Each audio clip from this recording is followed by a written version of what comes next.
Salam damai dan sejahtera bagi kita semua.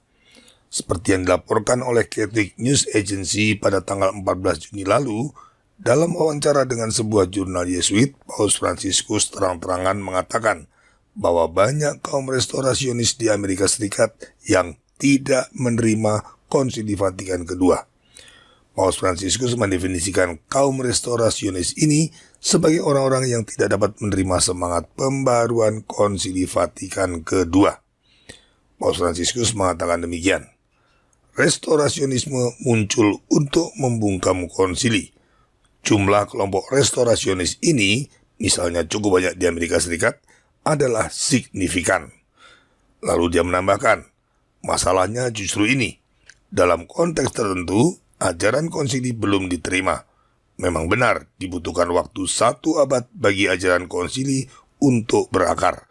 Maka kami masih memiliki 40 tahun untuk membuatnya berakar.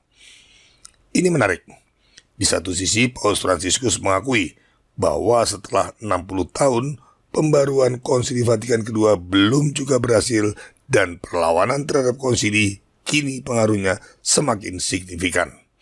Sebagai catatan, perlawanan terhadap konsili memang sudah ada sejak Konsili Vatikan kedua berakhir, misalnya seperti yang disuarakan secara konsisten oleh Monsinyur Marcel Lefebvre. Bedanya, dulu perlawanan mereka dianggap sebagai gangguan kecil bersifat sementara yang akan menghilang di telan waktu. Sementara menurut Paus Fransiskus, sekarang perlawanan mereka menjadi signifikan. Sayangnya, fakta ini tidak membuat Paus Fransiskus tergerak untuk melakukan introspeksi terhadap apa yang mungkin salah dengan Konsili Vatikan kedua. Sebaliknya, Paus Fransiskus tetap percaya bahwa masih ada waktu 40 tahun lagi untuk membuat ajaran konsili ini bisa berakar di gereja Katolik. Gagasan omong kosong tentang diperlukannya waktu 100 tahun untuk membuat ajaran Konsili Vatikan kedua berakar dalam gereja Katolik semata-mata diambil dari pandangan spekulatif Yves Congar, salah seorang teolog modernis Konsili Vatikan kedua. Tidak begitu jelas mengapa Paus Fransiskus lebih percaya pada spekulasi bodong dari seorang modernis liberal bernama Yves Congar ketimbang membuka mata pada fakta buah-buah buruk konsili yang terus bertambah. Yang paling menarik adalah penyebutan Paus Fransiskus terhadap mereka yang menolak konsili sebagai kaum restorasionis. Sebutan tersebut menempatkan kaum tradisionalis yang berusaha setia pada ajaran gereja tidak lagi pada posisi pasif dan bertahan, tetapi pada posisi yang aktif bergerak untuk memulihkan keadaan gereja. Setidaknya situasi itulah yang mulai dirasakan oleh Paus Fransiskus dengan makin bertambahnya kaum penentang Konsili Vatikan kedua dan semakin vokalnya suara mereka akibat keterbukaan informasi.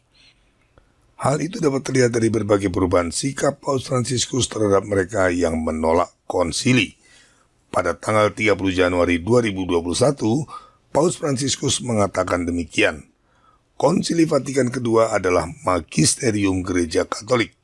Pilihannya adalah kalian bersama dengan gereja dan karenanya mengikuti konsili, atau jika kalian tidak mengikuti konsili atau menafsirkannya menurut kehendak sendiri, kalian tidak bersama gereja.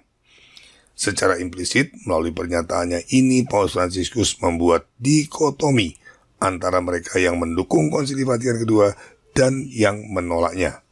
Sekaligus ia mengatakan bahwa mereka yang menolak Konsili Vatikan kedua ada di luar gereja. Dapat dikatakan pernyataan tadi adalah ungkapan keinginan Paus Fransiskus untuk mengeliminasi kaum tradisionalis penentang Konsili Vatikan kedua dengan cara menempatkan posisi mereka di luar gereja. Pernyataan ini tentu saja tidak punya kekuatan hukum apapun, karena hanya merupakan pendapat pribadi Paus Fransiskus dan bukan pernyataan resmi dari magisterium gereja Katolik. Selain itu, Paus Fransiskus memang tidak dapat merumuskannya dalam bentuk formal, misalnya secara resmi menjatuhkan sanksi ekskomunikasi bagi mereka yang menentang Konsili Vatikan kedua. Alasannya jelas, hal itu akan mencederai semangat ekumenisme Konsili Vatikan kedua. Bayangkan, bagaimana mungkin orang-orang yang setia pada ajaran gereja Katolik tetapi menolak Konsili Vatikan kedua dianggap berada di luar gereja. Sementara di saat yang sama, melalui semangat ekumenisme, gereja konsili berusaha merangkul orang-orang Kristen yang tergolong skismatik dan bidat sebagai bagian tak terpisahkan dari gereja. Ini seperti yang terungkap dalam katekese yang dilakukan Paus Fransiskus pada tanggal 2 Februari yang lalu. Berikut kutipan pernyataan Paus Fransiskus dalam katekese tersebut. Tidak ada yang bisa memisahkan diri mereka dari gereja. Kita semua adalah orang berdosa yang diselamatkan. Menurut Paus Fransiskus, semua orang yang sudah dibaptis adalah bagian dari gereja dan tidak dapat terpisahkan. Tentu saja ini pernyataan bidat karena ajaran gereja Katolik jelas mengatakan seseorang dapat terpisah dari gereja Katolik karena berbagai sebab. Apakah itu karena skismatik, bidat, murtad, atau karena berdosa berat maupun karena diekskomunikasi. Pernyataan bidat ini diperjelas lagi pada kesempatan yang sama. Bapa, mari kita pikirkan tentang mereka yang menyangkal iman, yang murtad, mereka yang menganiaya gereja, mereka yang menyangkal pembaptisan mereka. Apakah mereka juga ada di dalam? Ya, mereka juga. Mereka semua, para penghujat, semuanya. Jadi, menurut Paus Fransiskus, kaum skismatik seperti gereja ortodoks, kaum bidat seperti berbagai denominasi Protestan, dan semua orang Kristen yang telah murtad, bahkan juga para penghujat, tetap dipersatukan di dalam gereja. Konsekuensinya, bagaimana mungkin mereka yang mengimani seluruh ajaran gereja Katolik tetapi menolak Konsili Vatikan kedua harus dinyatakan ada di luar gereja? Tentu tidak mungkin. Suka atau tidak, hierarki gereja konsili harus menerima kaum tradisionalis yang menentang Konsili Vatikan kedua sebagai bagian dari gereja Katolik dan tidak dapat terpisahkan.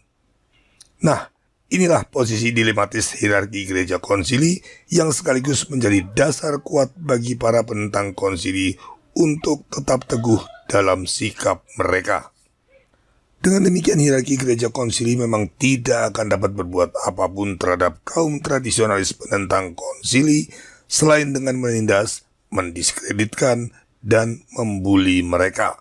Salah satunya dengan menghapuskan secara perlahan misa Latin tradisional seperti yang dilakukan oleh Paus Fransiskus dalam motu proprio Traditiones Custodes pada tahun 2021 yang lalu. Tapi lebih dari itu, misalnya melakukan ekskomunikasi secara resmi terhadap mereka yang menolak Konsili Vatikan kedua tidak akan dapat dilakukan karena itu justru akan merusak agenda ekumenisme Konsili Vatikan kedua dan membuat mereka, yaitu para hierarki gereja konsili, tampak sebagai kaum hipokrit di mata seluruh dunia. Keadaan ini adalah sebuah kekalahan moral bagi Konsili Vatikan kedua dan para pendukungnya.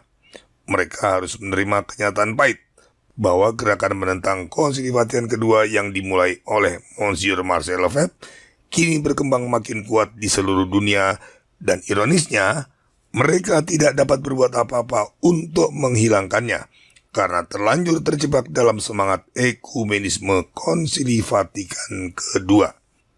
Sebaliknya, keadaan ini menjadi kemenangan moral bagi kaum tradisionalis yang menentang Konsili Vatikan kedua.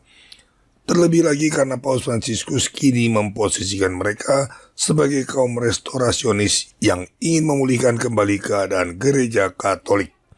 Ini menempatkan kaum tradisionalis pada posisi Yudas Makabe modern, yaitu orang-orang yang setia dalam iman Katolik dan berjuang untuk kembali memulihkan gereja Kristus dari berbagai pencemaran dan kerusakan.